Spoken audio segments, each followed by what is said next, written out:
Hi, good morning, everyone, and welcome to the first grand rounds for the 2018 season. I'm delighted to introduce a colleague, a friend of mine, Danny Dvir, who joined us here at UW in 2016.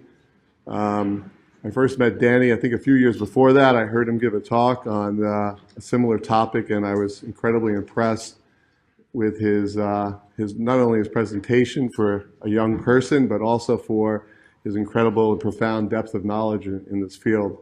I always say you always want someone who gives a talk to be about 2 or 3 questions away from I don't know, and he's beyond that. He really is incredibly insightful and has a great background on this topic.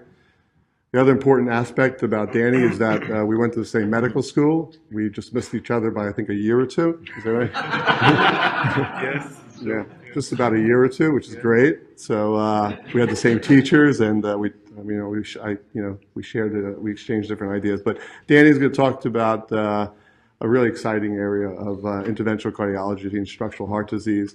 And we're excited to have him here as a colleague and partner and faculty member, and look forward to his talk. Thank you, Danny.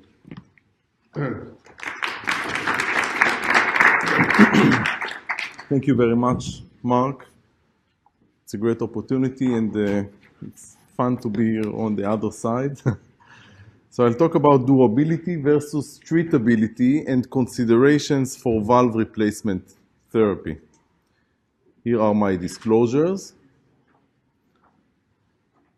So I'm going to talk first about the valves in clinical practice, discuss briefly on mechanical valves, and then we'll go quickly to biological valves, talk about structural valve degeneration, or SVD, with surgical valves, and SVD with TAVR valves. And then we're going to talk about the limitations of valve-in-valve therapy and novel strategies to address these limitations. And finally, we're going to talk about the topic of durability and treatability. And you'll understand shortly what I mean by treatability of bioprosthetic valves. Mechanical valves. Mechanical valves were the main devices in valve replacement therapy only until 15 years ago, but not anymore. Bioprosthetic valves are increasingly implanted, mechanical valves less so, and we are facing the tissue valve era. In 2006, 75% of implanted valves were bioprostheses. In 2010, 85%. And this is 2016. We have a new player. We have TAVR. All TAVR devices are tissue valves. And together with the surgical bioprosthetic valves, they are the vast majority of implanted valves. So this is the tissue valve era. And we have many types of bioprosthetic valves of different kinds. We have stented, stentless, externally mounted leaflets, sutureless surgical valves with bioprostheses, TAVR valves. But there is one thing that is common to all bioprostheses, to all of them. The fact that they are prone for failure. They are prone for structural valve degeneration. This is the limitation of having a bioprosthetic valve. It's a common limitation of all of these devices. And it is clear to all, since we are treating younger patients with bioprosthetic valves these days, and younger patients are more prone for SVD, and they have more expected survival, is that we are going to face an epidemic of patients with failed bioprosthetic valves. It is quite clear. One of the issues is that the probability of reoperation clearly is higher when you have a young patient. A young patient have longer expected survival and also is more prone for degeneration. And if you add that to the fact that people nowadays, it is clear to all of us, people nowadays live longer. So if people live longer, they also have more time to degenerate their valves. And these combinations of younger patients with bioprosthesis and longer time of survival is a combination that you understand lead to the fact that there will be an epidemic of patients with failed bioprosthesis. And we are starting to see that wave coming. People live longer, and this is just an example that I like to show. This guy is 100-year-old. It's quite amazing to see what you can find in YouTube. If you're really bored, you can. I like especially the picture when he's doing the pole vault. This is quite interesting. People live longer. It is clear. And the main message of my presentation, and I will go through it several times, is that patients need devices that will not only be last long, but will also be amenable for safe valve-in-valve if they fail. We need both durable valve and treatable valve, valves that will be good for valve-in-valve. So let's talk about structural valve degeneration, or SVD. SVD is a major cause of failure of bioprosthetic valves.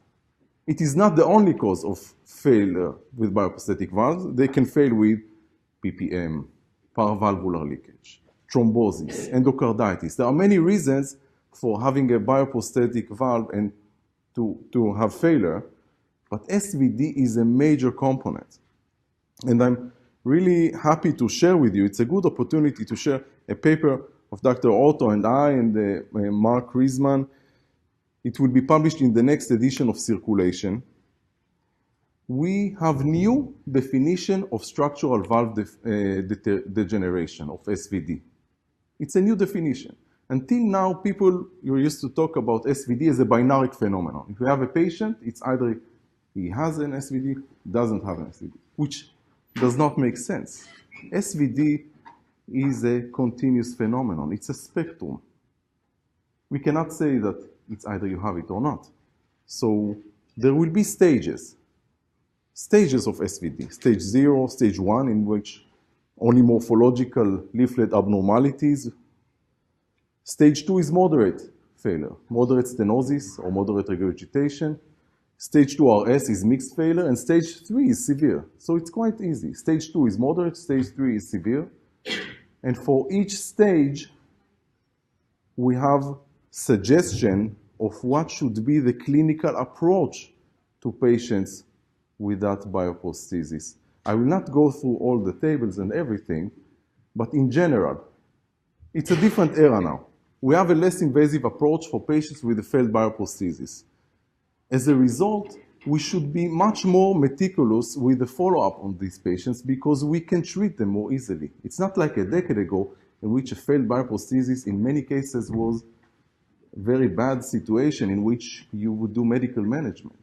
Here, we have the valve-in-valve therapy. We need to identify these patients, and therefore, the follow-up should be more meticulous, and we should identify them early. Let's talk about mechanisms of bioprosthesis degeneration. There are basically two pathways for SVD. I'm not dwelling on it too much. There is the biochemical pathway, which is the interaction between blood and leaflets, and there is the biomechanical pathway, which is mainly a result of the flow on the leaflet. The biomechanical can cause mainly regurgitation, and the biochemical cause mainly stenosis, but many of them cause a mixture of the both.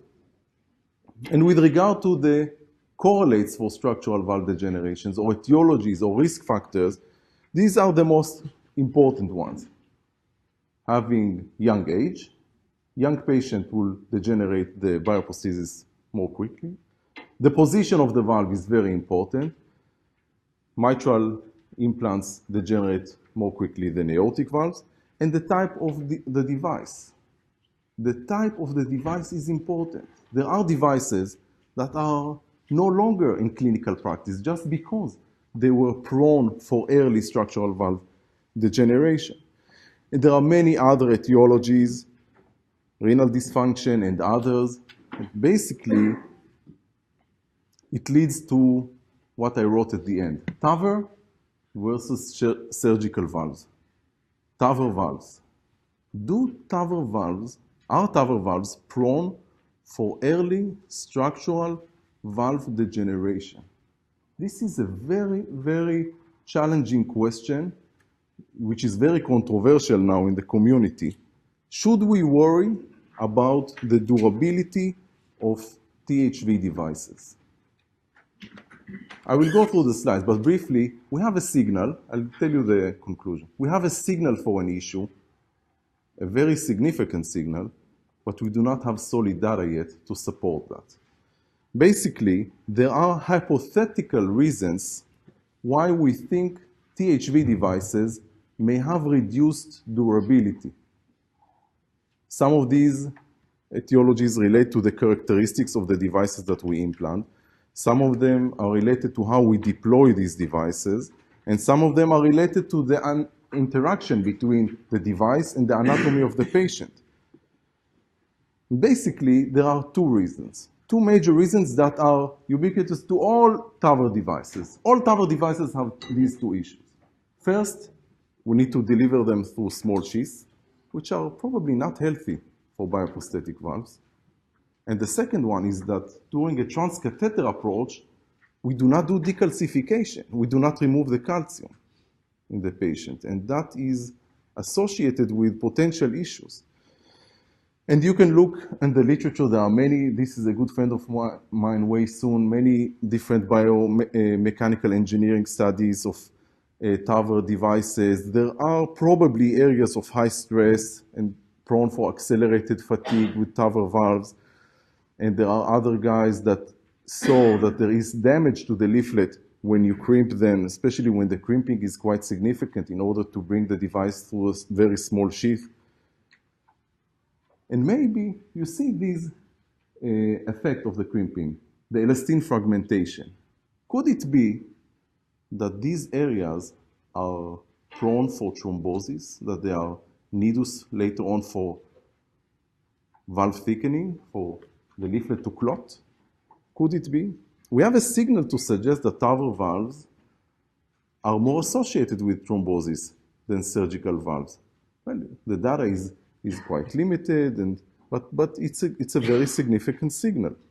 So we do have many signals from bench testing to suggest that there is an issue, but with regard to clinical data, we are quite limited. We are quite limited to suggest in 2017 that there is an issue. Let me show you briefly what we know with regard to long-term assessment of patients implanted with TAVR. Looking at the early cases in Vancouver, British Columbia, in St. Paul's, and also in Bichat in France, mainly we need to understand that it's very challenging to analyze long-term after TAVR. It's very challenging. First, because these patients survived in the early days a median of 2 or 3 years. Only 2 or 3 years. Very few patients after TAVR survived 5, surely 8 or 10 years. It's like a miracle. It's very, very rare. And if they survived, they were 82, 84 back then.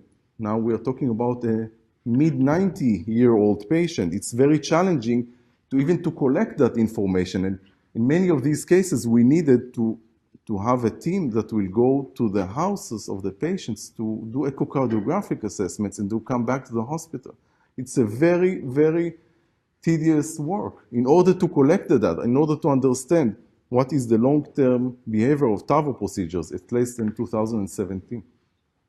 Pathological examinations are also very important. We need to, if these patients die, we need to do post-mortem analysis to look at their valves and to understand. Let me share with you the two longest-term TAVR cases, almost 12 years actually. This is a patient that was implanted in 2006 with the Cribier-Edwards. Now she's 97, still alive in the suburbs of Vancouver. Good functional class, low gradient, mild aortic regurgitation. Another patient, 87-year-old in 2006. She also survived. She is 98 now, and she had gradual, she's still alive, but with significant intravalvular aortic regurgitation. So this is clearly a degenerated aortic valve. And we have many examples. I'll just show briefly some of them. 95-year-old, 7 years after TAVR with mixed failure. She died, and this is her valve. Looks like a conventional degenerated aortic valve. relatively young patient, 69, 2.5 years after TAVR, with mixed failure of stenosis and regurgitation. She went to surgery, and this is her valve. 53-year-old. In general, working with many groups in other places, the patients that had failed TAVR valves are commonly younger than the average population of TAVR patients that have an average age of 80. They are a bit younger. 53-year-old, 4 years after TAVR, asymmetric degeneration, 50-year-old, severe stenosis. There are many, many examples of these, of TAVR valves in young patients and having failure. And we were able eventually to calculate a graph that was still very controversial, suggesting that at least for SVD stage 2, the freedom for THV degeneration between 5 and 8 years really coming down. There is an increase in the rate of THV degeneration. I will not dwell on it for too much. So you may see these slides and think that there is an issue with TAVR valves. They are prone for degeneration, as if surgical valves are immune. Surgical valves would never fail. It is not true. Surgical valves do fail. We have many, many valve-in-valve procedures because of this failure of surgical valves. Actually, now in the valve-in-valve era, the median time to valve-in-valve between surgery and doing the valve-in-valve is 9 years. Only 9 years. We were expected it to be longer. It's only 9 years. And now when we have a patient with a failed bioprosthetic valve, failed surgical valve, it's a major issue. At least before the valve-in-valve era, old patients, many comorbidities, they need reduced surgery. What do we do with them? And I can share with you my personal experience. And I never showed that image, and I took it for this presentation. I think it's important. Me and my parents, my mother, about a decade ago, this is a famous site in Israel. My mother was here a couple of months after surgical mitral valve repair. She was barely able to go up the stairs. Barely able. A couple of days after, we were stunned to see that actually she has severe regurgitation early after surgery. We are talking about the time before mitral valve in ring procedures. So I can describe the agony of having a failed valve after surgery. Back then, before the valve-in-valve era, it was terrible. Should I go to another surgery? Can I go to another surgery? It's very challenging. Unfortunately, I'm sure that this has drove me to seek for less invasive approach for patients with failed valves after surgery. Now we have the valve-in-valve approach. Fortunately, we have a less invasive approach for patients with failed bioprosthetic valves. And it's growing. It is growing rapidly. This is data that was published from the TVT registry 2015, but now we know it's around 8% in 2017. 8% of TAVR procedures are actually valve-in-valve procedures. And we know that soon, when we see more valves coming, with THV devices coming back to valve-in-valve, it will be probably 15%. 15% of all TAVR procedures, according to analysts, will be actually not treating the native anatomy. It will be treating a failed device, which is quite amazing. This is a very important field within the TAVR field. And we have a worldwide large practice of treating these failed surgical, many types of surgical valves coming for valve-in-valve. And now you can name a surgical valve, even a rare one, that was rarely utilized in clinical practice, and we can find a case of treating it with valve-in-valve somewhere. It's quite amazing how that has grown. There are many thousands of these cases. They are treated with different TAVR devices. These are the most common four, but there are many other devices that you can see here. And let's go through the clinical outcomes quickly. Outcomes after aortic valve-in-valve are relatively good. The gradients go down. They do not go down enough, but we'll talk about it soon. But they do go down. Regurgitation after aortic valve-in-valve is not common. Fortunately, it's even less common than in native TAVR. And the patients feel well. NYHA class 1 or 2 in the vast majority of these patients. They do feel well. KCCQ score, average increase in around 30 points. 6-minute walk test, improvement. So it's not a coincidence that without a randomized trial, without a trial, there is no redo versus valve-in-valve trial. Without that, we have good indication, class 2A now, for treating these patients with regurgitation, with stenosis that are considered high risk for surgery. And many patients that had the previous surgical procedure, they are considered high risk. We treat lower risk patients. The STS across the years is going down. We treat younger patients. Let me briefly show you other clinical outcomes and maybe the limitations of valve-in-valve procedures. Here you can see in the y-axis, it's mortality after valve-in-valve. Clearly, the characteristics of the surgical valve that was implanted is associated with the survival of patients.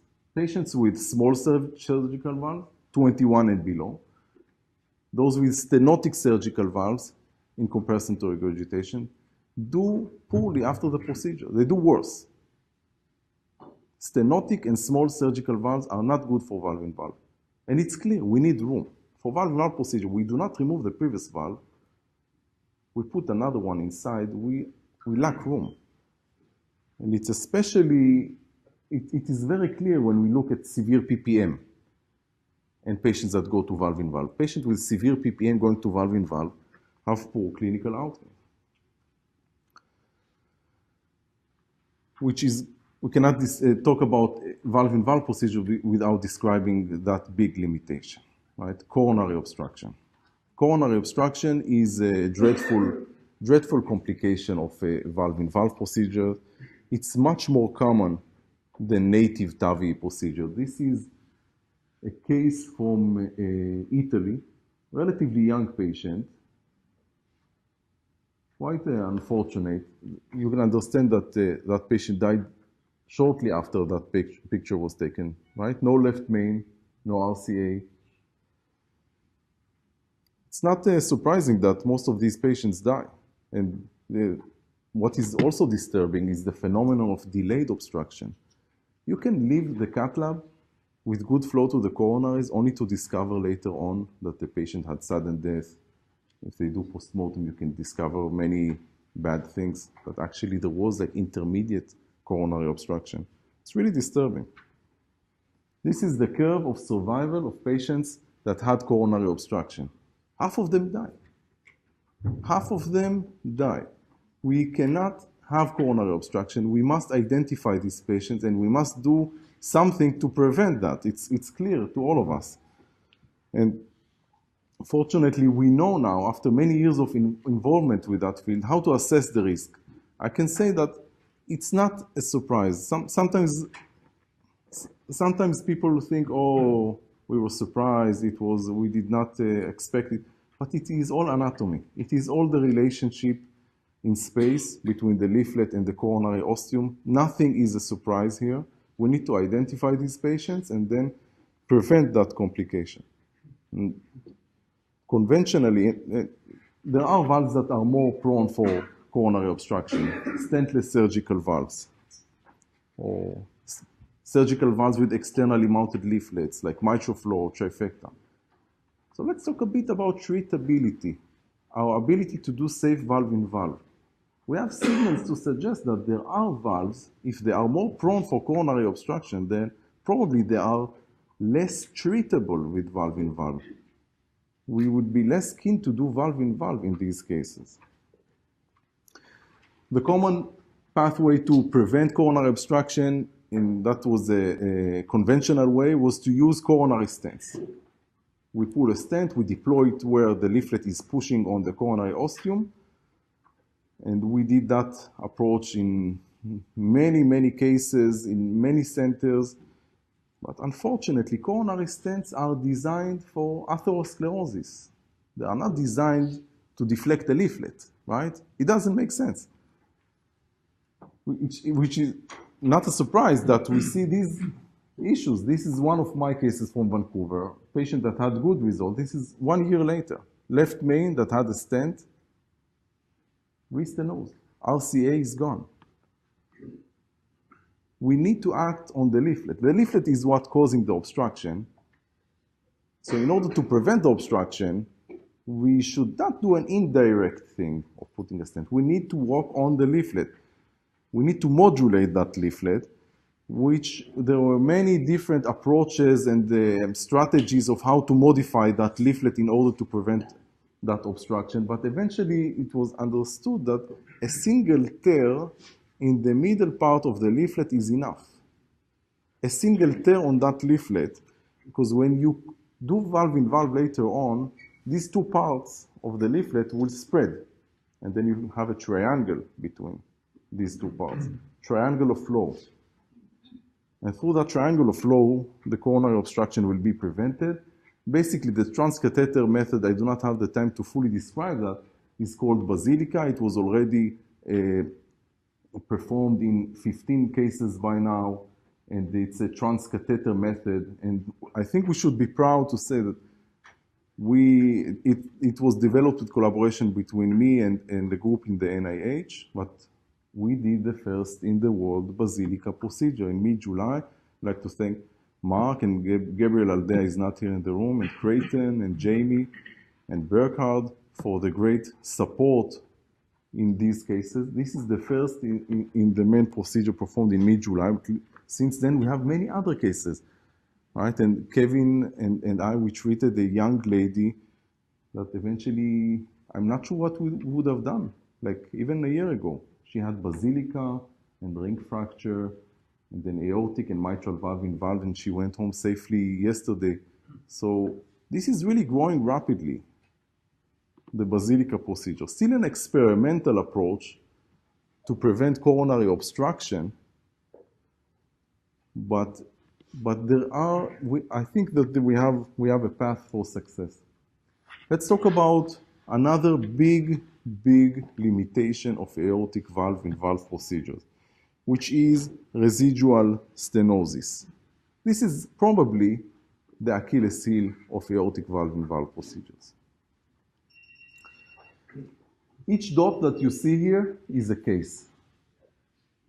The y-axis is the post-procedural mean gradient with different devices. You can see that there are many dots that above y equals 20. Many dots that have mean gradient above 20. Some cases have mean gradient above 40. Having severe stenosis after the procedure. Just imagine, a patient comes for valve-in-valve, sometimes even for regurgitation. You finish the procedure, severe stenosis. It's terrible, and it happens sometimes. We know now of techniques of how to reduce the risk that severe stenosis or any stenosis can happen in valve-in-valve. We need to use supraannular THV devices that are very helpful to prevent that complication, like the CoreValve or Evolut R. We need to implant high these devices.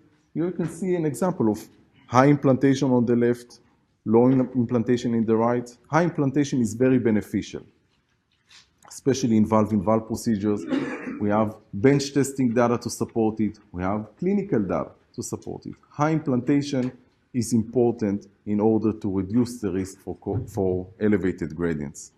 But now we have a new tool, which is utilized aggressively in the last couple of months. I think it's a pendulum. It will change a bit, which is called BVF. We call it bioprosthetic ring fracture. We use non-compliant balloons to break the surgical valve ring. We know that the surgical valve ring is the limiting factor for the expansion of the THV devices. We can break it. We have the tools to break it. Is it safe? Probably. I can say that there are more than 100 cases. There are centers that they do it routinely. You know, and sometimes it's because we see the complications. We see, we can talk about it later, but basically, this is not an elegant solution. I really hope that this is not the future of valve-in-valve procedures, aggressively breaking surgical valve rings and having 10% major issues around that performance. Fortunately, we have new surgical valves. We have surgical valves now that are designed for valve-in-valve. I worked closely on designing this valve. This is a valve that has size identifiers, has an expansion zone. It will soon be in the market. The valve is designed for valve-in-valve procedures. This is a very treatable valve. It is very good for valve-in-valve procedures. So let's talk about the concept of treatability. What do I mean by treatability? Or being good for a valve-in-valve procedure. Let me show you an example. We have a lady with a failed Mosaic 27. It's a large valve. In her anatomy, that Mosaic 27 is very good for valve-in-valve procedure. So she is treatable. She has a failed valve. Before the valve-in-valve era, everybody were concerned only about durability, because now, if she would have a failed valve back then it would be an extreme risk redo surgery. It's a very bad adverse event to have a failed valve back then, with poor prognosis. But if she has a treatable valve in the valve-in-valve era, then she will have a short, quick procedure and she will be home the next day. So treatability is becoming a major, major concept. It's not described in the literature yet, but it should be. You can see a different valve. This is a surgical valve, Perimount 21. Perimounts are known to be relatively durable valves. But what would happen if that valve would fail? Is it a treatable valve? It is not. It's a small surgical valve, prone for elevated gradients, prone for poor outcomes, and also prone for coronary obstruction, and also angulated. So this is not a very treatable valve, although it is durable.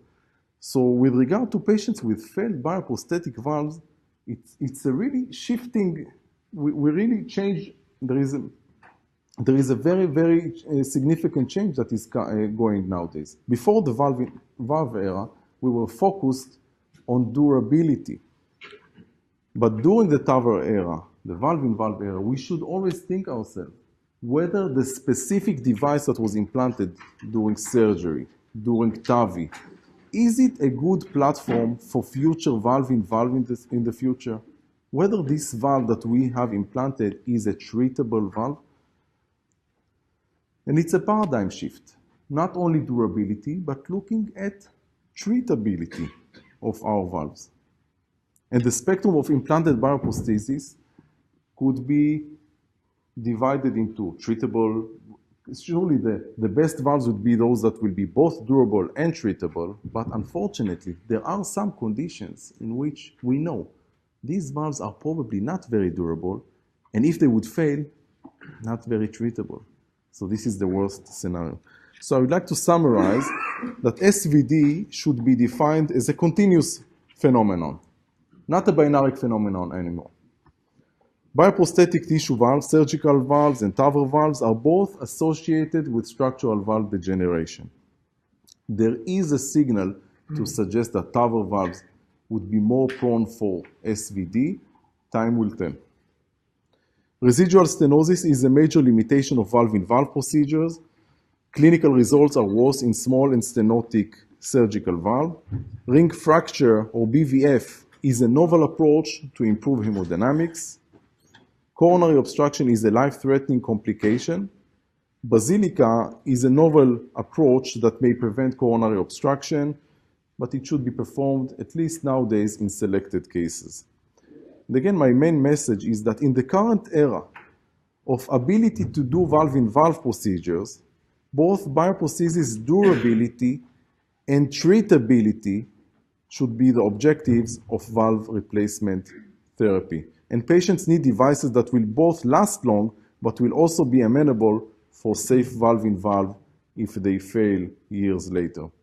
And thank you very much for your attention.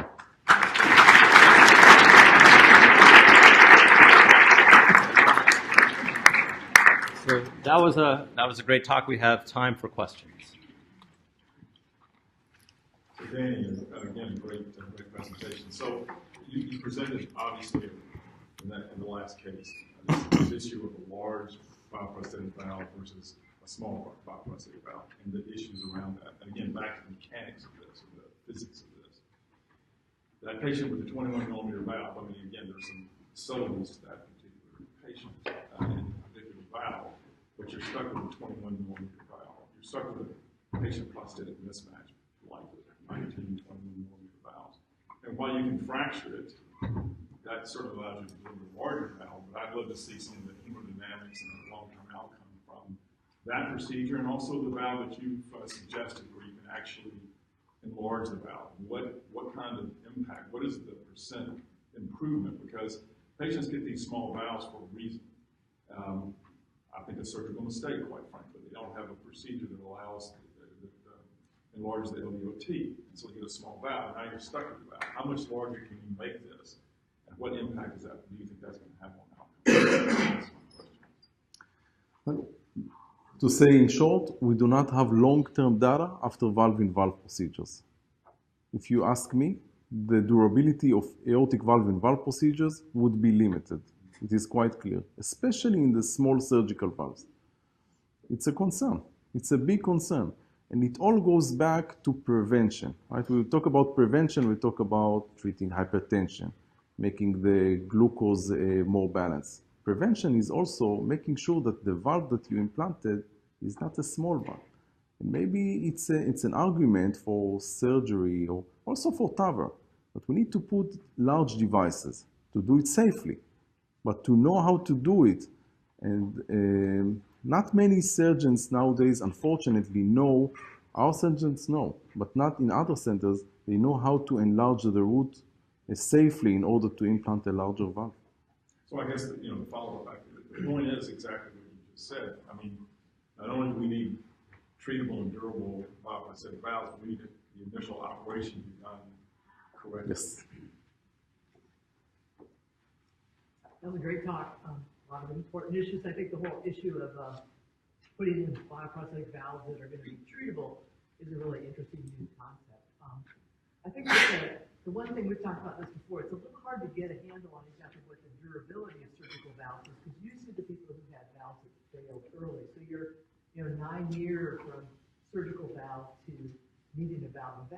I think it's probably not reflective of the surgical literature. That, current generation bioprosthetic valves, put in a 65-year-old, at 10 years, about 98% are still working normally, and it's not until up to 20 years they get about half of them are dysfunctional. So you're seeing the people at 9 years, because those are people who are still alive and having problems.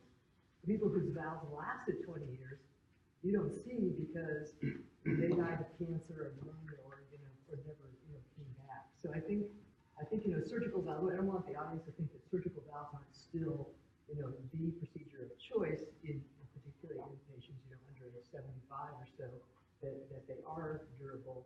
But I think your idea of and Larry, we want a big enough valve that they have good hemodynamics, so they don't have patient prostheses mismatch.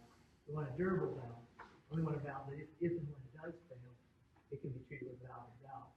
And surgical valves are evolving that way, but we're not quite there yet. Right. It is true. We do not know the denominator. We see mainly the cases that came for procedure because of failed valves, and we try to derive from that what will be the big pool of cases. I'm quite astonished to see that after decades of having surgical implants with bioprosthetic valves, the literature on the long term of these valves is quite limited. Well, it's just like TAVR. I mean, TAVR data is only 5 years out because people who got a TAVR were older patients and we don't have very many survivors. And even the 5-year, we have only like 10% of the people who got a TAVR were even alive at 5 years for us to have data on their valve function. So I think surgical valves are the same. They've mostly been put in older patients, so we don't But I think that, it highlights too, in parents here, younger patients, we also need to remember that, as you get younger and younger, mechanical valves still have a role because they are durable. Unfortunately, they're not treatable by valve and valve. Yes. This is an example of a very durable valve, but untreatable. Yeah. Again, to amplify what we're discussing, the other issue is getting back to the comment about the long-term follow-up of bioprosthetic valves. They're put in for a reason, a certain patient population. And then we had only, as you point out very nicely, limited approaches to failure. So we basically, A, probably didn't follow that closely, and B, when they did have failure, it was all this conversation about, well, are they high risk re-op, or are they just medical treatments? And now we have a whole, I agree with you, a paradigm shift. So now we have to rethink, I think, what we've been doing all these years. Good. I don't know if we have a surgeon in the room, but it really has become a dilemma at times for the surgeon to select the right and appropriate valve, be it either mechanical in the younger patient, be it a sutureless bioprosthetic valve, for which we don't have long-term data yet, easier to put in, the cross-count time is short, but they're also fragile as you place them, and then you might see some paravalvular leak that may need to be treated. And who knows how that treatment affects the long-term durability. So I would like to know from you some of those ethical concerns that we have. If you, for instance, consider the partner 3 trial right now, where you take younger and younger patients for low risk, and you expose them to a bioprosthetic valve that potentially will last on even 10 years. It's a question of that being ethically the right thing to do, but yet we need to know. We need to have long-term data. As Catherine said, we don't have patients at young age that get these TAVR valves and never find out how long they can actually last in an otherwise healthy patient. And surely we need to collect the data and to understand how these valves behave. The big dilemma would be, and it will be with the FDA eventually. We will have good non-inferior data between surgery and TAVR in lower risk population in a year. It's clear to all. It will be non-inferiority. It will meet the non-inferiority. But we do not know how it will behave in 5 or 10 years. And then you need to decide, should we go to that direction or not? Should we wait for the 2 years? Is 2 years is enough or is it not enough? Mark or Karen? The one thing I'll say is I think it's an important ethical consideration. We do have in young patients a very clear patient population of young women where pregnancy is a consideration, where there is less of an ethical dilemma because mechanical valves and attendant anticoagulation, depending on the study one look at, may have a 10% risk of catastrophic complication. And that's despite anticoagulating the best we know how. And so when you have a high risk like that, the idea of a bioprosthetic valve, and you take the corona data that might last 15 years, in a young patient that then gets replaced somewhere during the course of their young life with a TAVR valve in the same way that we do bioprosthetic pulmonary valves. We have a well-worn path of that that's been around longer than the TAVR valves have, and that has worked well. But that one patient population, we have that conversation all the time with young women in clinic because mechanical valves are not as reliably safe an option for that particular patient population. So if there's a group to kind of study, that may end up being the one that has the easiest ethical path of having a risk-benefit that probably favors going to bioprosthetic route, especially if they're going to have multiple pregnancies. Mark? So, Danny, are there going to be any valves on the TAVR side developed for valve and valve? Present valves are basically uniquely developed for primary therapy, but is industry looking at valve and valve specific type TAVR? There are 2 characteristics that the industry very aggressively look for. First, to have a valve that their TAVR valve would be suitable as a valve-in-valve to treat a failed bioprosthesis, a surgical valve or transcatheter valve. But also, as you say, to be a platform for another valve in the future. And the issue is, and I work closely with different groups, is that these are competing things. In order to be successful to treat a failed surgical valve, I showed it briefly, you want a supraannular design. Usually it's a long device. You have a long device with long commissures. But by doing that, you may be prone for having coronary obstruction risk. And then you are maybe less suitable for being a platform for valve-in-valve. So these competing risks are always in the mind of the industry. One of the issues is that the devices that we use in 2017 are quite good, to say the truth. They have improved significantly than the old devices that we use. And the incentive to change the devices dramatically and radically is not significantly there. This is why eventually we see almost the same devices in the last couple of years. They did not change a lot. It will come mainly from the small groups. The small groups try to deliver that message that they have a better valve as for having valve-in-valve in the future, but they do not have the back and the money to bring it forward strongly enough. So this is quite interesting what will happen in a couple of years. One more question.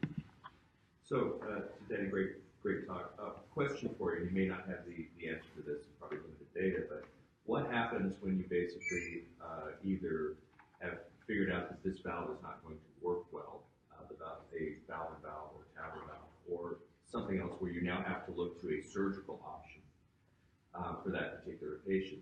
So you've done your Russian dolls and you're out of room, so you can't actually put in yet another valve-in-valve. How difficult is it to extract the valves, and then do we have any data on the durability once you have to put now a surgical valve in what was otherwise a TAVR? The data about especially extracting THV devices is limited. It is mainly coming from, I would say, two groups in Europe that are very aggressive in treating failed TAVI valves with surgery, right? Because it's not a common scenario that you have a patient that had TAVR, and then later on you would send the patient to surgery and not do a valve-in-valve. It is more common if you have like unique situation like endocarditis or another reason for surgery, but these are very challenging patients. In short, it is challenging to extract TAVR valves, especially if it is either attached to the STJ or to the aorta. It makes it a more challenging procedure, a doable procedure, but challenging one. But it's a very strong argument, and really we are advancing with interventional cardiology, we implanting valves, we are doing many crazy things, but we need surgeons. It's really important. We need good surgeons that would know how to extract valves, that would know how to enlarge roots. And I'm nervous and afraid that in a decade, since we are shifting towards all the less invasive approach, we will not have the really solid people that would know how to perform these surgeries. It's very important. Let's thank Danny for a good talk.